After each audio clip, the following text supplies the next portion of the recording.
Good morning. I'm Bob Skinner. I've been on television, on restaurant shows. I've been on for charity events. You may see me that way. Maybe you know me from around town. I've been doing all various things for charity.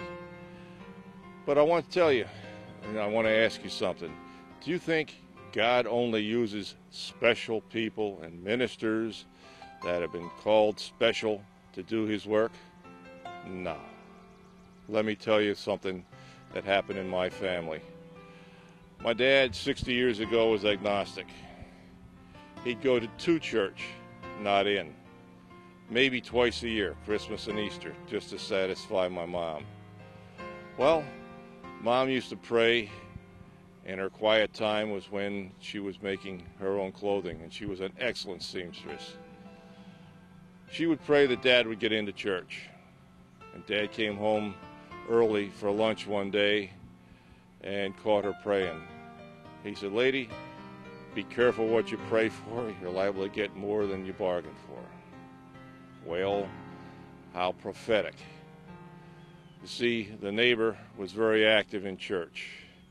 And my dad and this man, Cy, had a very fabulous relationship. They loved each other, as any two men could, as brothers.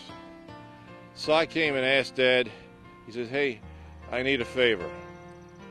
I need a teacher for a teenage boys' Sunday school class." My dad says, "Man, are you barking up the wrong tree? I go to, I don't go into church." Well, Cy was persistent, and after quite a while, Dad says, "I know the drill. I'll give you a calendar quarter." Cy said, "I got you."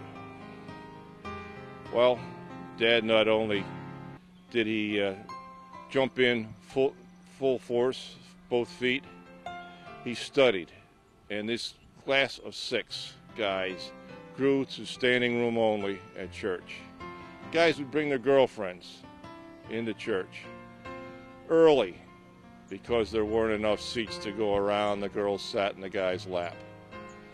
And then to make it even more so, my dad touched these kids, and my brother and I were 2 of them. His 2 boys were 2 more. We got to the point where Saturday night and Sunday night, we didn't have a lot of money growing up, and we weren't special people by any way, means, or form. My dad was a carpet salesman, carpet buyer for Van Sciver Furniture Company, and I worked various jobs until I found one that I really liked. Well, Dad got to the point where he was studying to stay ahead of these kids. In the living room were discussion groups. Any question was fair game. In the dining room was a pinochle game. And down the basement, we played table tennis. Not ping pong. This was ram it down your throat. I'm going to beat you if I got the chance. And Dad would teach after everybody and set up leagues. My dad just happened to be the Allentown City champion way back then. Well, Dad went on and studied and got caught studying in the church library by the pastor and assistant pastor at that time. Asked him what he was doing and why he was wasting his time, not knowing that they had set up a special class for him at Moravian Seminary, where my dad graduated and became a fully ordained UCC pastor.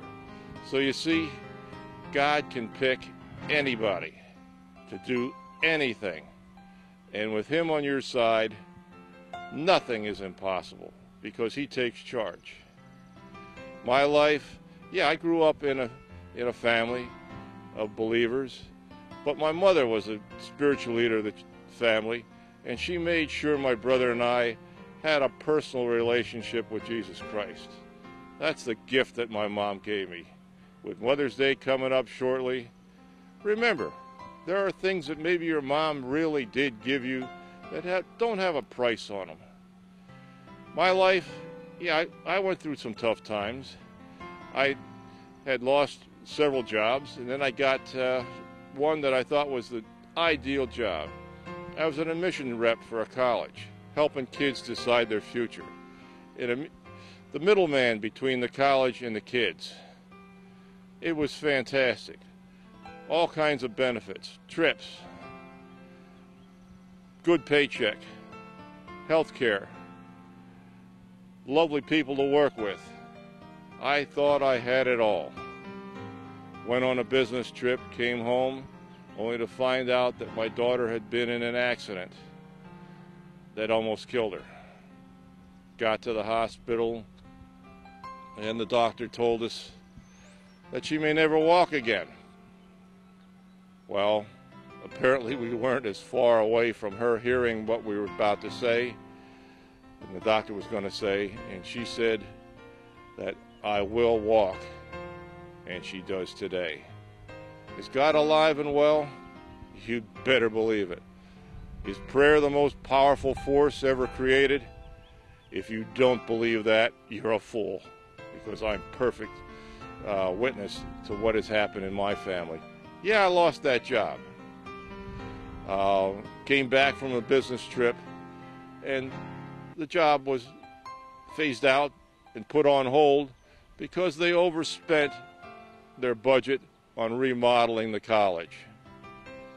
So here I am, back from a business trip where they paid several $1,000s to send me and someone else out for 2 weeks to learn all about their business and to promote a new project, only to have to go home and tell my wife, even after the accident, that, hey, we got no money coming in, I don't have a job.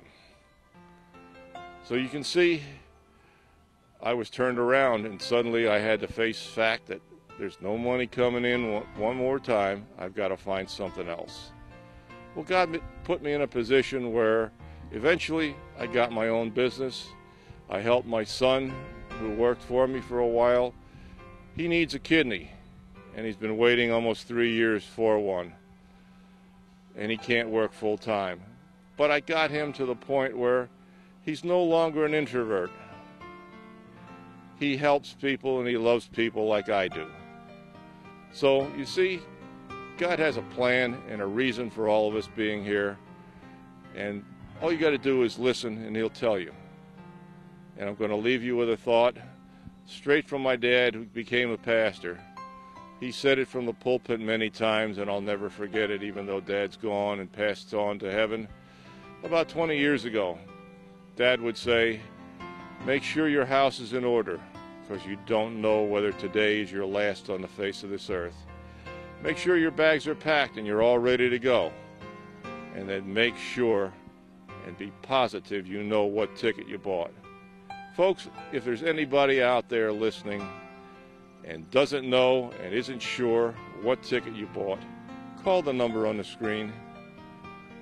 Either myself or the fellow behind the camera will be glad to talk to you, pray for you, and help you know without a shadow of a doubt where you're going to spend eternity. Thank you for listening.